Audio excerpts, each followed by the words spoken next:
আম খাওয়ার পরে 5টি খাবার খাওয়া যাবে না।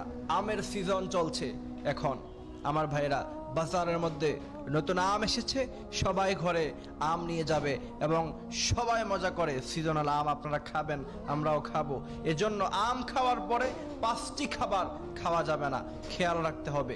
কারণ আল্লাহ সুবহানাহু ওয়া তাআলা বলছেন, ওয়ালা তুলকু বিআইদিকুম ইলাত তাহলুকা, এমন কাজ করো না যার কারণে তুমি নিজেকে নিজে ধ্বংসের দিকে ঠেলে দাও। আম খাওয়ার পরে এই 5টি খাবার যদি আপনি খান, তাহলে মেডিকেল সায়েন্স বলছে দিন দিন আপনি অসুস্থ হয়ে যাবেন। যেহেতু আমের সিজন চলছে, এজন্য আমি আপনাদেরকে ইনশিওর করতে চাই 5টি খাবার খাবেন না। আমাদেরকে এই 5টি বিষয় খেয়াল রাখতে হবে। আমি আবারও রিপিট করছি যে আম খাওয়ার পরে আমরা 5টি জিনিস খাবো না। প্রথম নাম্বার হচ্ছে পানি, দ্বিতীয় নাম্বার হচ্ছে দধি, তৃতীয় নাম্বার হচ্ছে করলা, চতুর্থ নাম্বার হচ্ছে মশলাযুক্ত খাবার, পঞ্চম নাম্বার হচ্ছে আম খাওয়ার পরে